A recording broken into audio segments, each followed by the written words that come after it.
Welcome to another edition of ContraMinds. We have completed 5 years of the ContraMinds podcast, and as we were brainstorming as a team, one of the ideas that came up was to go back to some classic and popular episodes of the ContraMinds podcast, where we could deep dive into some of the insights, ideas, and thoughts our esteemed guests had shared with us.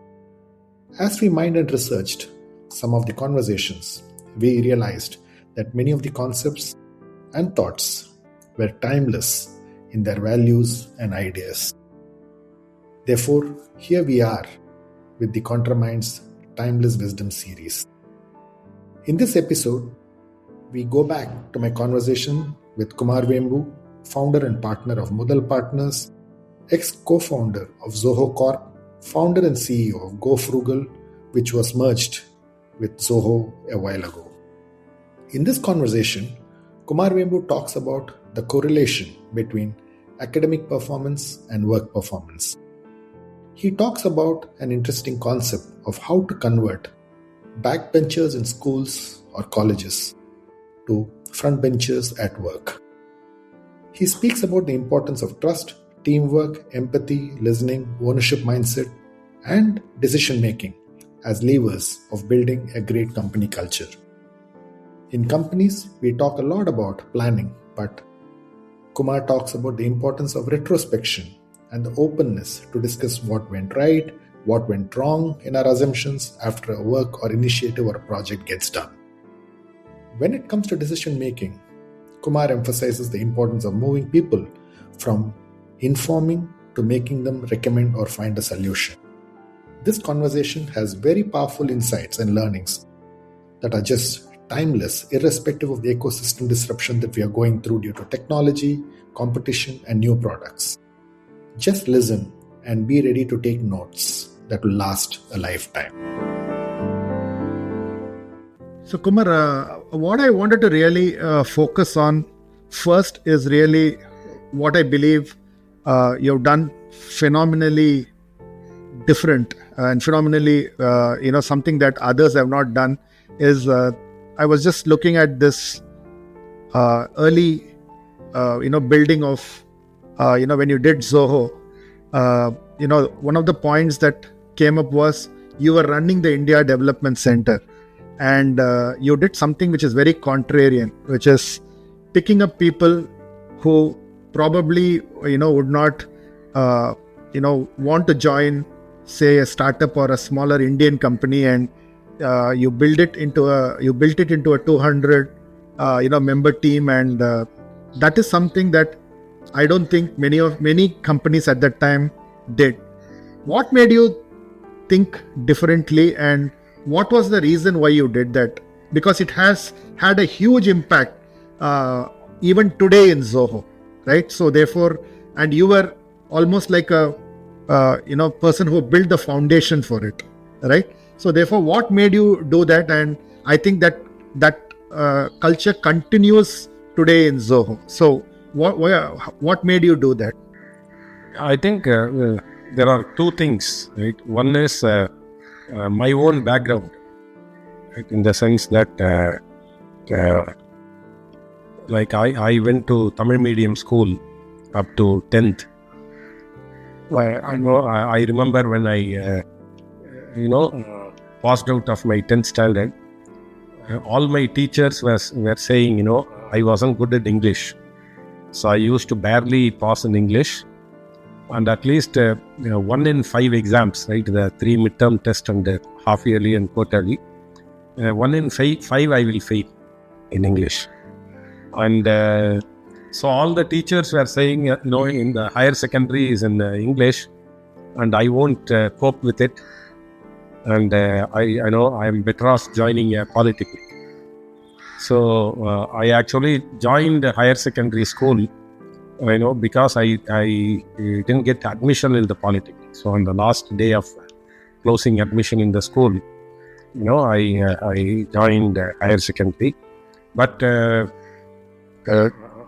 did well even in the higher secondary, meaning compared to the school standard. Right? I finished third in school in 10th also, third in school in 12th also. right? And I went to engineering. And in engineering, I spent more time playing cricket. And but when I finished my engineering, when I got a job, I understood that while I was always a backbencher in school and I was never studious, probably never done homework, right? Always, I would say, a little bit of a nuisance in the class. But when I started working, I became a sort of a front bencher in the work, right? Where like people see me as a valuable team member in the cricket field, people started seeing me as a valuable team member in at work, right? So my own personal experience taught me that academic excellence or academic performance and how people behave and work at work are two different things, right? I might have been a complete, for the effort I put in, I should have been a complete flop in academics.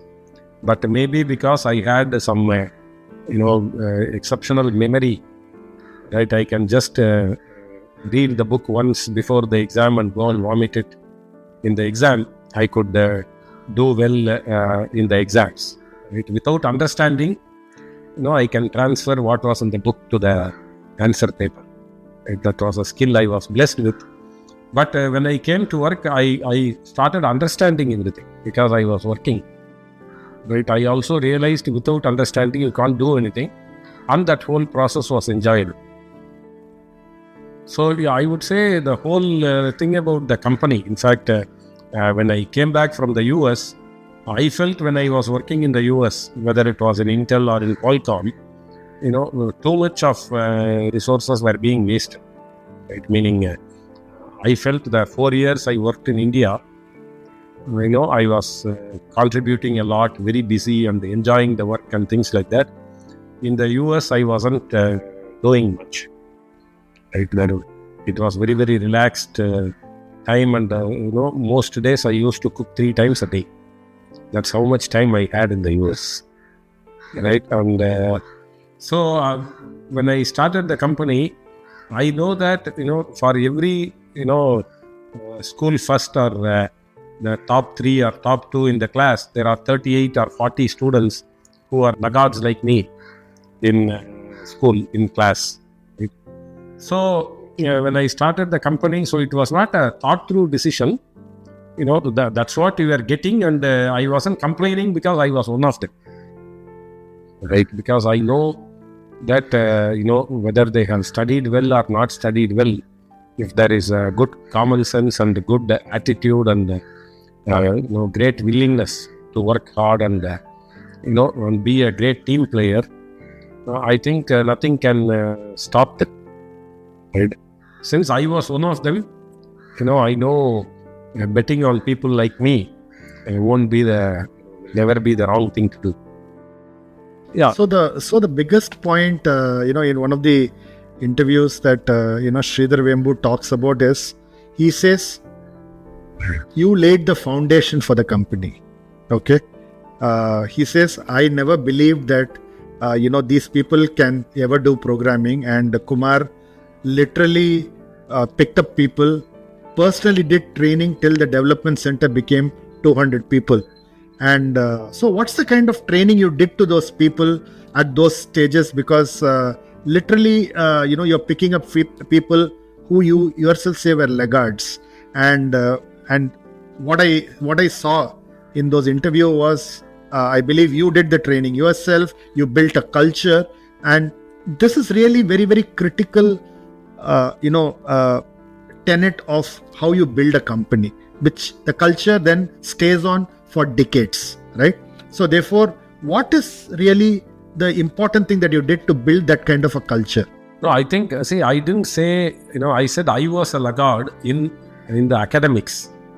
So I did not say they were laggards, right? Maybe some of them did brilliantly well in academics also. So I wouldn't know, so my point is the academic qualification, right? Meaning whether they were school first or school second, whether they scored centum in mathematics or 60 in mathematics, right? That what did they score in science, whether they got first class or second class, whether they can talk in English fluently or not. These things did not matter, right? So what matters is that can they work as a team, right? Do they have the empathy? Do they listen? Do they follow instruction? Do they talk back when things matter, right? And do they commit, right? And do whatever it takes to get the work done, right? And are they able to learn? Those are the most important things, right? So because in my view, from the day we hired them, I would say most of them who are still with us, and some of them who left to pursue other opportunities, I have found many rock stars among them. Even though they were not, they were never toppers in their life or whatever, however they did in academics. Because even I wouldn't know for almost, most of the cases whether they did well or not in academics, because we just didn't care about it, right? So now, in terms of the coaching or training and other things also, I think there are 2-3 things I learned in my first job in IIT Madras in the TNET group. 2-3 things of what to do and a few things of what not to do. So both I learned in my first job. So the fundamental, the most important thing is to trust, right? So that means, for example, from the very beginning, we had a leave policy like nobody need to come and inform their manager or me when they are taking leave, right? You don't need permission. You just send a mail to the entire team, because the team you are working with is the ones who are expecting you to be available at work, right? So, in every action, you show trust. And I believe people respond to trust. So, so that is one thing, we did well in the beginning. And the second thing is, all of us are together to learn. So, in the sense that it is not like I know everything, I have been there, done that, or something like that, right? See, remember, I was only 25 or 26 that time. So I was not, like there, it was not, I have never been a manager of people or manager of project in the 4.5 years I had worked in the industry. So that means, in fact, one thing I used to tell repeatedly is, if we are going to make a mistake, let's do it now. Right? Because when the cost of the mistake is low, and when we still have the energy to get up and run, right? So that means that we sort of, you can even say celebrated making mistakes, and we were every month or every 2-3 weeks, when something important gets done, there used to be retrospections. So this is something I learned in my experience with Hewlett-Packard, right? Doing retrospection meetings where everybody can express themselves freely and openly, sets the culture. So in the retrospection meetings from the beginning, in fact, I used to joke in the office that, we always plan to catch a monkey, but we end up capturing a Ganesha, right? Meaning, Korangu pudikka poi Pullayar pudikira mari. So we will start with a very poorly articulated goal sometimes also. But because we are so engaged, right, we keep working on it. We find so many improvements that we end up, exceeding our expectation of what we wanted to do.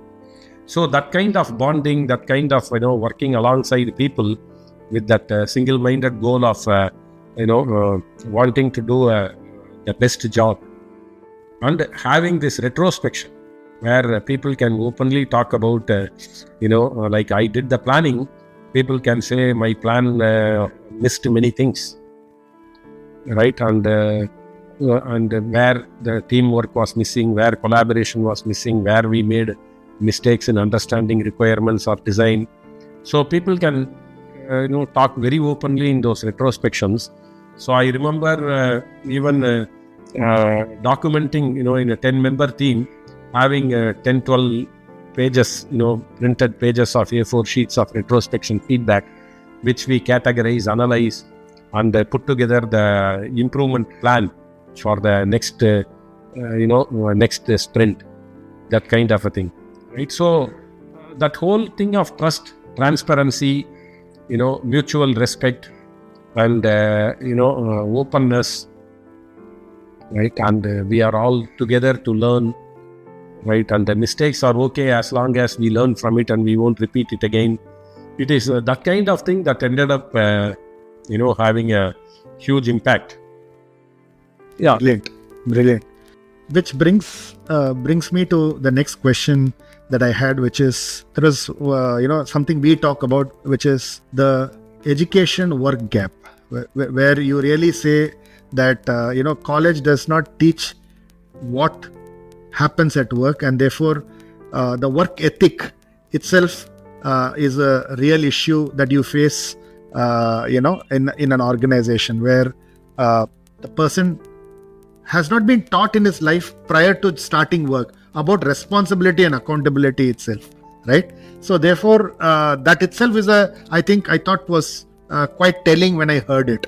So therefore, how do you build this responsibility and accountability for somebody who has not been taught this for 18 years? Suddenly at the age of 21 they come into work and they are talking about responsibility and accountability. The person has to change his mental makeup. So how do you build it? Because this is very, very important in building that culture that you have built. See, the thing we do is we give them the responsibility on day one, right? So in every role, for example, one thing we have even in our induction, right? First of all, the word training is banned. So from day one, the person will be treated as a professional, right? So, and from day one, they have to contribute something to the team. So if somebody joins in a new role, it is not like they will not face a customer for 3 months or something like that. Or if a developer joins a new role, it is not like they will not start contributing to the product for the first 2 months or something like that. So we bring that responsibility by asking them to contribute on day one. So that way what happens is, since there is an environment of helpfulness, right? So the moment they want to contribute, they may need to know certain things. They may need to ask help with certain people, right? So then they start asking for help. They see other people doing, then they do it. They understand where they are. Right? So because we give them that responsibility on day one, the environment is more sort of self-selecting, in the sense that people who enjoy that responsibility and can handle that responsibility are with us on the 181st day. And people who don't want that responsibility, and the people who think they can come in, do what they are told to do and get out, right? They find this place to be a wrong place. But having said that, in our interview process also, we give a lot of importance to the ownership mindset in assessing whether somebody has that ownership mindset. So how do you find that? Yeah, see, we have what is called a skill assessment and a learning capability assessment round. For example, if it's a salesman, right, we ask them to sell whatever product they can best sell. If they have experience, right, whatever product they can best sell, we ask them to sell that to us.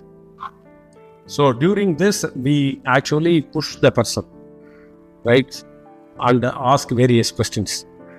For example, I tell you, we have one question, it's an angry customer sending a mail, and it comes to you. You are the person who have to respond to that question, right? So when we give this kind of question, is part of the test we give to all the college graduates, freshers, right? surprisingly, that question, it's a 4-line by the customer, upset customer. But that 4 lines, in my view, there are 6 things for which a proper response will include 6 things. 6 points of response are there in that. But 80% of the college freshers will actually say, there are some problems in my support team. Our management is hiring another support team. Once the new support team is hired, you will get a better service. And another 10% will say, we appreciate your problem. We are working on a new release of the product.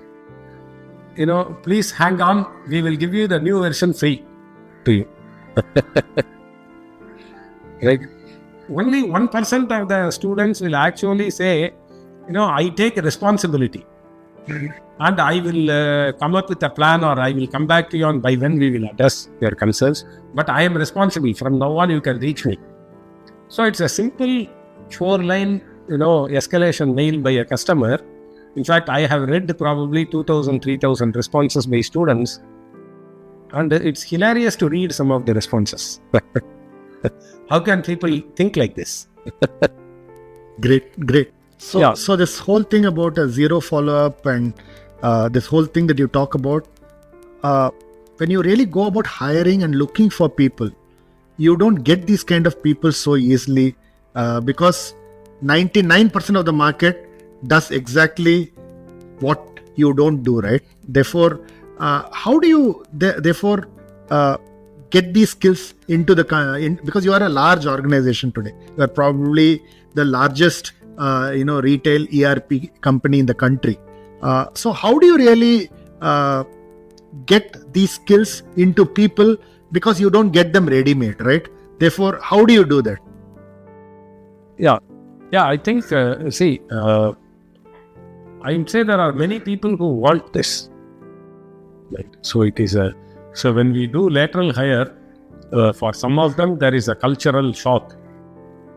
Right, because they have always, one thing with many experienced people is that they want somebody else to make the decision, right? So, but for example, over the last 7-8 years, if somebody has a problem, I have a policy that what is your recommended solution? So, you have to tell me 3 recommended solutions and which is the best solution and why. If you are not able to decide between the 3, or you want a validation of which one you recommend is the best, then we have a discussion, right? In fact, surprisingly, 90% of the problems don't come to me. Last 5 years, I would say, right? Because the moment we tell them, don't, in fact, I say, don't be a victim, be a victor. Right? The victim mindset is to come crying, saying, I have a problem. The victor mindset is find the solution, talk to the people who can help you implement that solution and get solve the problem. In fact, we talk about this cow in the ditch story, right? So basically, when you see a cow in the ditch, right, there are 3-4 kinds of people. People walk past the cow in the ditch as if they didn't see it. Right? And there are people who may call others to help or inform others that there is a cow in the ditch, help and move on. Right? And the third set of people are, they put in the effort to lift the cow out of the ditch. And the fourth set of people are those who not only take out the cow out of the ditch, but also make sure they cover the ditch so that no more cow falls in the ditch. Right? So we tell people we want all our people to be the fourth type. There are too many ditches here and there are many cows in those ditches also. Right? So for God's sake, don't just walk past the ditch, as if you have not seen it. Report it, right? Because if you want this place to be better, it's not going to happen by magic, right? And 1 year later, if you say this place is still bad, you are equally responsible, right? So that is the ownership mindset. That is the attitude we want to see in people, right? So for all problem, in fact, I tell them, every problem that is there in the company, I am not the only one responsible for it. all of us are equally responsible because you have poor sensitivity. If the problem is so damn important, we have all the resources, all the time, all the energy. Everything is there. Why don't we then say it has to be fixed? So that is helping in so the moment people come in, they see that, right? We try to assess this in our interviews also. We tell them about our culture and this everything. But when people join, we also make sure the first time they report a problem, we ask them for solution. The first time they share information, we ask them for recommendation. Right? So don't share information with me. Share your recommendation. Why? I will say yes or no, because if you share information, I make the decision after analysis. You put in all the hard work, I get all the experience. So this is something I tell repeatedly to people. Right? If you want to translate your effort into experience, you have to come up with the solution. Right? Otherwise, effort and suffering are yours and experience is mine. So these things are helping in people, understanding. In fact, some people also, when they interview 3-year, 5-year experience in the industry, and they come back and say, this guy is like a 1-year experienced only. That also gives them pride that whatever rigor we are doing, even if sometimes it is tough, they can actually, when they talk among their friends, college friends or school friends, they feel they have actually grown up as a professional lot more than the average industry. In our next episode in the ContraMinds Timeless Wisdom series, we will deep dive again into my conversation with Kumar Vembu on designing and building organizations for employment sustainability, secrets and tips for building products and new features. What does it take to build a process for listening to customer pain points, to proactively manage expectations and customer service? And there is a lot more in our conversation. That's for another day to listen and enjoy. If you like this episode, please don't hesitate to share, like, and comment, and also share it within your community. There'll be lots to learn for them too. Thanks for listening.